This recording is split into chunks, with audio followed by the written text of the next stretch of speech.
The players wanted less practice, but the owners were the ones who allowed it. Who's more to blame for the low-scoring start to the season? It's the owners. We always fire the coaches and blame the players. It's the owners. The owners have always controlled this league. They're the only billionaires involved. Don't blame DeMaurice Smith. The NFLPA has been reduced. I mean, the Baseball Umpire Union has more power than the NFLPA and always have. You don't even have guaranteed money in this league. It's the owners. So here you had a league forever. 1 o'clock, 4 o'clock Monday Night Football. Then they sandwich in a Sunday game. All right, but it's still on Sunday. Now we got 20 games. We got 16 Thursdays, 2 days of less prep time. We got 6 in London, 6 days of less prep time. So all of a sudden, my daughter's going to a recital with 2 days fewer to practice. She's not as good at a recital. You're asking players in a sport with film study, choreography. Hey, go to London, but that's one less day. Makes us money. Go play on Thursday. Yeah, but I can't practice. Yeah, it makes us more money. This is on the owners. This is Starbucks. They've saturated the product. I was going to call it a photo finish and say the owners are more to blame, but you just expanded the lead a little bit more.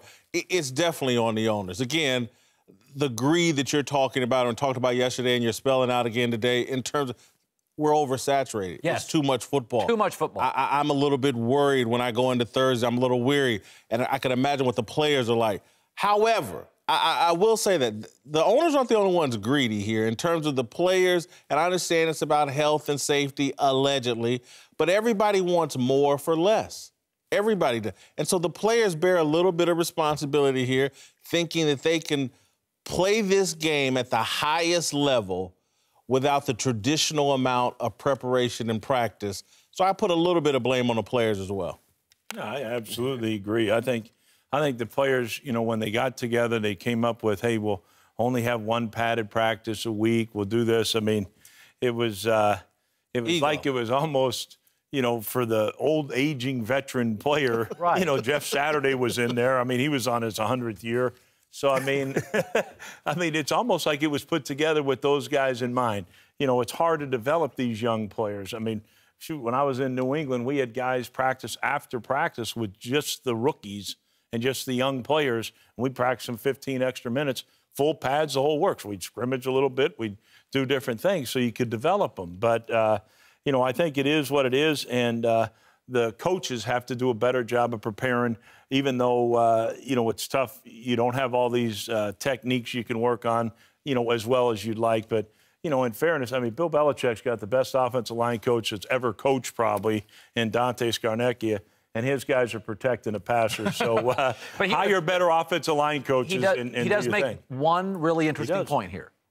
The guys in that negotiating room are veteran players. Yeah, there's no question. Eric Davis is probably in there. Okay.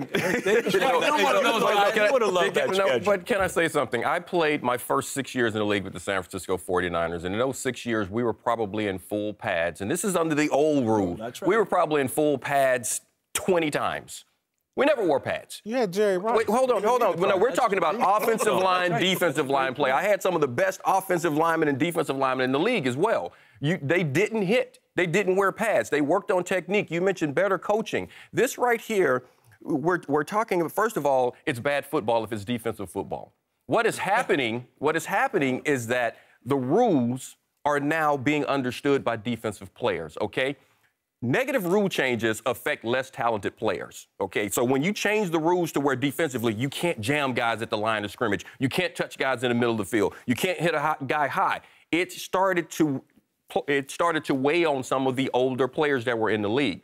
Guys have learned to adapt. You get faster defenses. Now, all of a sudden, guess what? Denver's secondary, they understand how to play and not grab and not touch. You get those guys. You start to take a small linebacker, and you instead, once upon a time, you were going to get this guy bigger. You were going to get Derek Brooks, Urlacher. These guys were safeties that you turned into bigger linebackers. Now what you're doing, you're getting these guys, and you're saying we're going to get smaller safeties. We want guys that can move around and can cover in space. The rules are now being understood by the defenses, so they are catching up to the offense again. It happens in cycles all the time. Well, and to Eric's point, we are overstating it. This is the most bet, watched, consumed, talked about league in sports.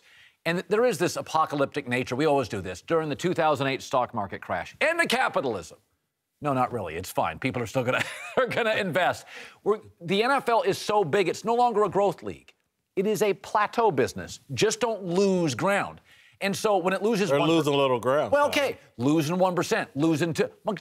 McDonald's is not a growth business. It is. You're just holding on. But we're not even talking about them losing ground. We're talking about scoring being down.